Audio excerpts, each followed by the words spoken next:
Today we're talking about plant reproduction, growth, and development. And plants use a variety of strategies for reproduction. Some have flowers, and we have pollinators like these cute little bumblebees. So those are just their bumblebee butts that are sticking out of the flowers. Some flowers are pollinated at night by nocturnal organisms such as bats. Some plants use cones, and some plants use spores. And so we're going to talk about the general reproductive life cycle of plants, focus more in on the flowering plants, talk about how plants grow, and then on Thursday we'll actually talk about the differences in the different types of plants that produce these different reproductive organs and what makes plants different from each other. So plants have a unique life cycle compared to humans, and it's called an alteration of generations life cycle. So in the alterations of generations, we have our gametes, so an egg and a sperm, and those are haploid. And these haploid gametes fuse through fertilization to create a diploid zygote. So that's similar to animals where we have our gametes fusing to make a diploid zygote. But then through mitosis, that zygote replicates into a multicellular sporophyte. So now you have a sporophyte generation that is diploid, and it is multicellular. Then the sporophyte goes through meiosis, and that sporophyte creates a haploid spore, or it may create, depending on the plant, many haploid spores. The spores then go through mitosis to create a haploid gametophyte. The gametophyte then goes through mitosis to create the egg and the sperm, and the life cycle continues. Different types of plants spend different amounts of time in these different life stages, and we'll talk more specifically about that on Thursday. But this is the general life cycle that all land plants follow.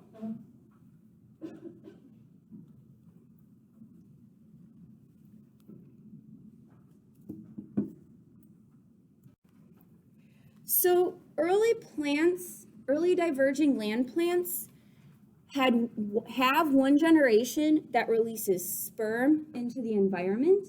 Sperm is haploid. And that environment has to be moist. There has to be water.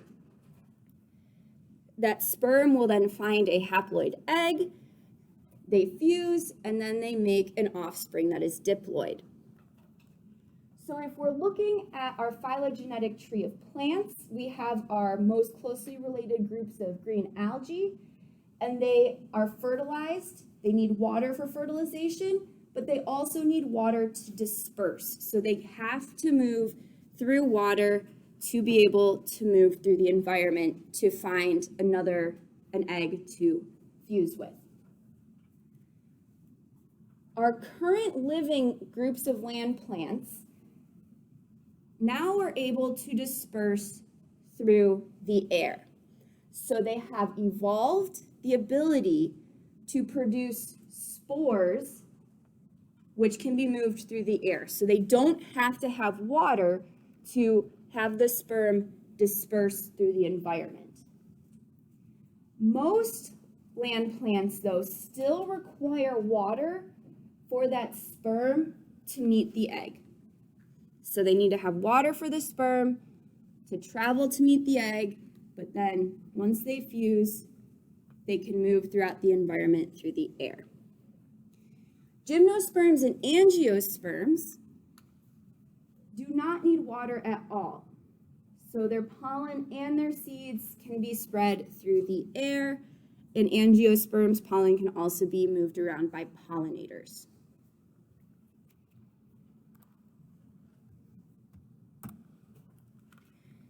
So in land plants, we have some major trends that happened. Over time, there's a decrease in the size and the independence of the gametophyte generation. So in liverworts, mosses, and hornworts, which are our oldest ancestral land plants. They have a larger gametophyte organism and a smaller sporophyte organism. It's just this little part on the tip of the plant. Over time, plants have evolved to increase the prominence of their sporophyte generation. So if we're looking at lycophytes and ferns, their gametophyte generation is getting smaller and their sporophyte generation is getting larger. So when you think of a fern, you're looking at the sporophyte generation, those leaves that are coming up. That's their sporophyte generation. Gymnosperms and angiosperms have gone to the extreme where their gametophyte is very small, it's a seed, and their sporophyte is very large. So think of trees. Trees like conifers, any of the trees outside, those are all going to be the sporophyte generation. So we went from having a large gametophyte to a very small gametophyte, and the opposite happened for the sporophyte. Okay, so flowers are very specific to angiosperms. Only angiosperms produce flowers. But because they're so common, angiosperms are the most common plants, land plants, we're going to talk about flowers and how flowers work and how reproduction in angiosperms works. So flowers have a concentric whorl, so it's like a circle, whorl of floral organs. The outer whorl, this outside, so in this flower, those blue, and underneath it, which you can't see in this picture, those green parts, those are the outer whorl. So we have our sepals, which help to protect the plant, and then we have our petals. The petals help to attract pollinators.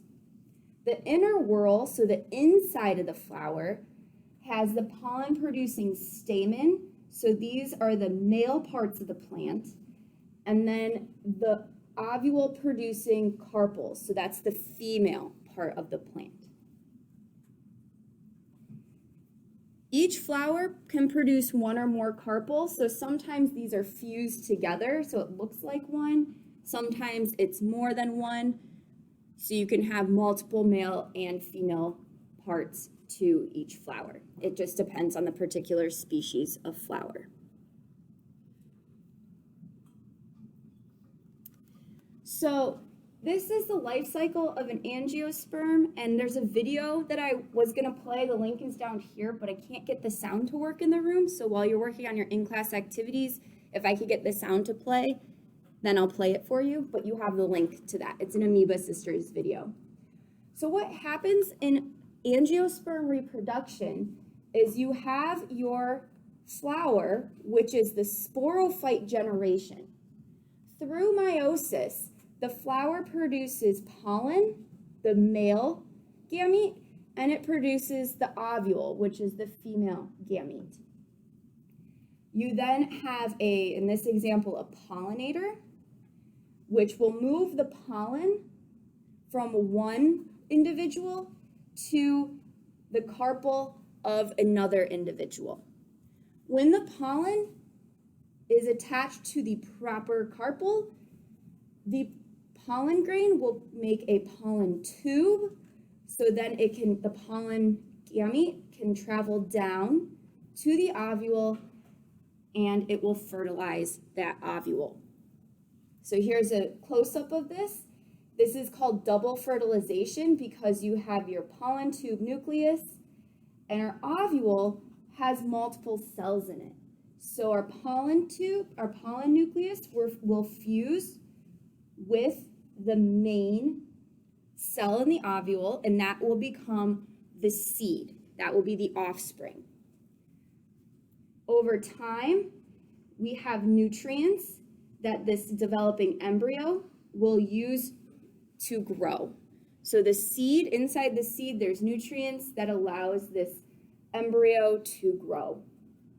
Eventually the seed will get big enough to be dispersed into the environment, and then if it lands in a favorable place, it will germinate and the life cycle will continue. Any questions on that? So the ovary of a flower will turn into a fruit. The ovules themselves will turn into seeds, and the seeds are the offspring of that plant. As the seed germinates, the embryo will draw resources from the endosperm, which is inside, for it to grow. So here is just a cross-section of a peanut, and you can see here, this is the growing embryo, and this is the cotyledon, which will feed the embryo so that it can develop and grow. Fruits, in particular, protect the developing seeds, so it gives them a safe place to grow.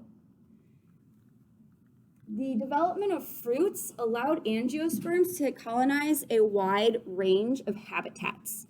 And this is because the fruits lead to help of the spreading of the seeds. So if we're thinking of an apple, an organism like a bird can eat the apple, they'll ingest the seeds, they will fly to a new habitat, they will poop, and now those seeds are in a new place. Not all fruit is edible, so some fruit is actually hard and you don't want to eat it, but that protective layer can help to be dispersed through wind or water, or it might stick to animals and then move to a new place and fall off. So fruits have really helped angiosperms spread to new environments. So alteration in generations is the sexual reproductive cycle of plants. Some plants can reproduce asexually, and this is called vegetative reproduction. And vegetative reproduction is basically a plant growing into a new location and only then producing a new plant with leaves. So one way this happens is through horizontal stems. So here's a picture of a strawberry plant. So here's the stem and the leaves. Here are the roots. And this arrow is pointing to a horizontal stem. So this strawberry plant, that horizontal stem, will grow out into the environment. And once it finds a favorable location in the soil, then it will begin to produce leaves and roots. So this is a way that this strawberry plant can reproduce asexually. Spider plants also do the same thing. If you've ever taken a piece of a spider plant, plopped it into some water, it will grow some roots, then you can plant it in soil and you have a new plant. But it's an asexual form of reproduction because the offspring is identical to the parent. Any questions on that? How does it stay attached?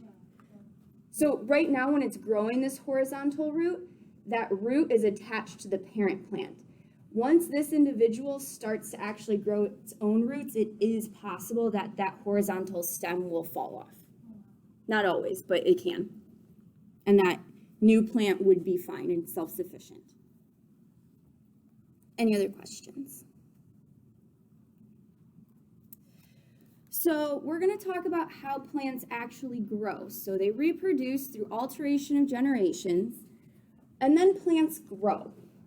So plants respond to environmental conditions by monitoring and modifying their size and shape.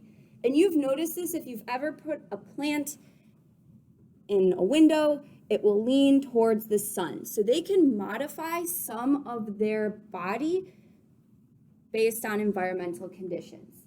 Certain plants, for example, open and close their flowers at certain times of the day. So in a plant, we have a general structure, and in between two leaves is called an internode. So the part of the stem that's in between the two leaves is the internode. The part where the stem branches off to form a leaf is called a node. So internode because it's in between the nodes. Since plants cannot move, they use growth to fulfill many of the roles that we use movement for. So we move to get our nutrients, plants grow to get the nutrients they need. Plants grow from specific parts of their body. So certain parts of plants stop growing and other parts of plants continue to grow through the entire life of the plant. The part of the plant that grows is called meristematic tissue. And these are clumps of cells which undergo repeated cell divisions. So these locations of meristematic tissue is where the plant is actually growing. So in this picture on the left, this is the tip of the plant, the very top. You can see these darker cells here. This is the zone of cell division. So that's where the plant is growing at the very tip, the highest point of the plant. The apical meristem is the zone of elongation. So in your apical meristems, either in your shoot or your roots, this is where your plant is growing in length. So it's getting longer. So if it's at the apical meristem of the shoot, it's getting taller, so it's growing upwards. If you're at the apical meristem of the roots, you're growing downwards. So you're increasing in length. Lateral meristems produce an increase in girth, so you're getting wider in diameter. So growing in length is called primary growth, and growing in diameter, getting wider, is called secondary growth. Question?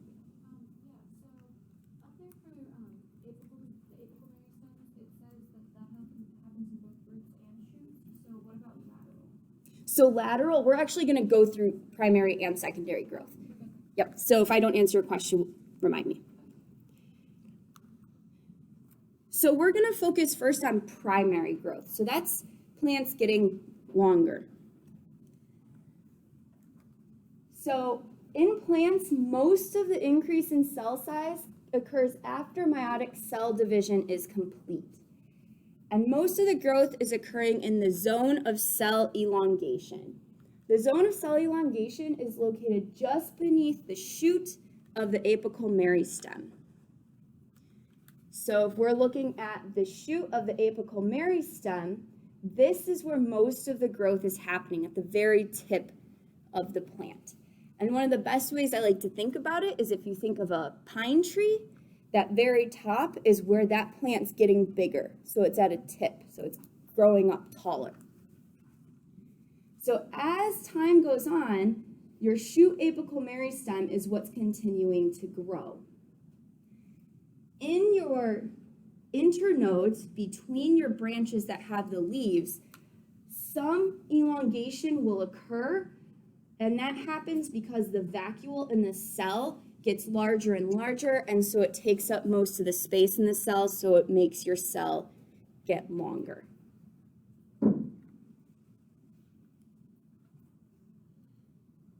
So plants get taller when their apical meristem is growing. But how do stems grow? So stems, and with branching, because plants grow new leaves, this happens in a similar way. Really cool fact, vascular plants, so remember vascular means that they have xylem and phloem. Vascular plants evolved the ability to branch even before they evolved roots or leaves. So they evolved the ability to branch out into the environment even before roots and leaves. In early plants, this allowed them to produce sporangia, which is the location of spores. And we'll talk more about sporangia on Thursday when we talk about mosses and ferns. In present-day plants, the ability to branch, which have leaves on them, supports a greater number of reproductive structures, so think of flowers or pine cones. And it supports a greater number of leaves, which increases the rate of photosynthesis. In seed plants, so that's angiosperms and gymnosperms, the branches grow out of axillary buds. So at each node, you have your leaf coming off of your branch, and inside that node, there's an axillary bud. So here's a picture of a real plant. You can see those buds. The axillary buds are meristems that form at the base of each leaf. So they have the ability to go through a large amount of cell division. Now you wouldn't want to have too many branches and leaves coming into your plant because that could increase the rate of transpiration too high, and then your plant would become dehydrated. So only a few auxiliary buds actually develop into branches. But having these here are helpful if, for example, this branch falls off for some reason. So say a deer walks by and it knocks this branch off the plant, this apical or this auxiliary bud now has the ability to form a new branch. And this is called apical dominance. Any questions?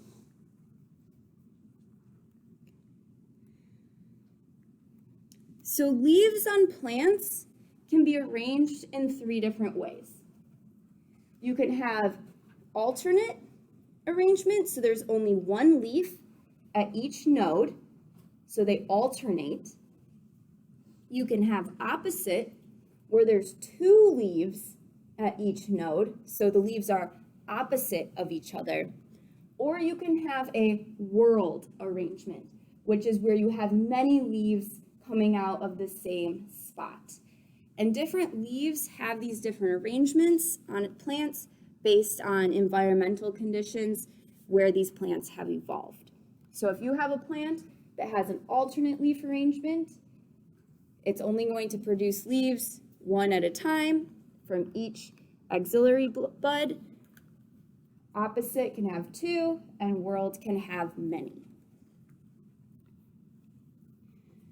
So we talked about what's happening as plants are growing up. Growing branches is a modified form of your apical meristem. But how do plants get wider? And that's through secondary growth. So secondary growth increases a plant's diameter, and this results from lateral meristems. So if we look at a cross-section of a tree, we have, as it grows, we have our phloem and our xylem, and then we grow and we have wood as the plant gets wider. So this area in between the wood and the bark is where your tree is growing. So it grows out. The bark is basically a protective layer that is protecting the plants from insects. It also helps protect the plant from having too much water loss on its stem, because a tree trunk is just a very big stem from a plant. So this growth, you have your lateral meristem, which is on the outside of all of your important cellular structures like your phloem and your xylem. And that's what helps it grow out. Yeah, Savannah.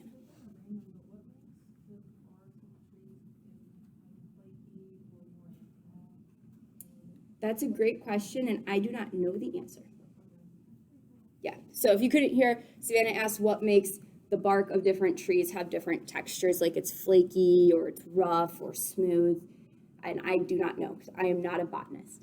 But I can ask Dr. Whitson, and I will get back to you next class. She is our botanist. So here's a different picture. So it's, instead of having a lateral cross-section of our tree trunk, now we're looking at a horizontal cross-section. And here you can see, here is our xylem and our phloem, and our secondary xylem and our phloem. And this area here is where our lateral meristem is. And then you have your cork and your bark, which are protecting your plant. So the cork cambium maintains the protective layer around a stem, and that's actively increasing in diameter. So cork is the same as saying, the cork cambium is the same as saying bark. The cork are the cells produced by the cork cambium. So that's why your plant can get taller when it's growing at the apical meristem, so in the tip of your shoot, and it gets wider as your cork cambium or your lateral meristem grows out. Any questions about the differences between primary and secondary growth? So root structure. Roots have some similar features as the shoots, but some things are different just because they're located underground. So roots also have a root apical meristem. The root apical meristem is covered by a root cap. So our shoot apical meristem that's on our stem of the plant where it's growing taller, that does not have a protective covering, but the root apical meristem does because it's growing underground. We want to make sure that if it runs into a rock or something, that apical meristem of the root is not damaged. So there is a protective root cap. We have axillary buds that can produce lateral appendages on our shoot. It can produce branches that have leaves on them. The root's apical meristem does not do this. It only grows down, okay? So it's just growing down. So that's primary growth in roots. It has a root apical meristem. Yep. So they can get fatter. So you know some roots that are fat. What vegetables or starchy type foods do you eat that are actually roots? Carrots, rhubarb, potatoes, sweet potatoes, yams. So anything that's a tuber, that's a modified root. So roots can get very large.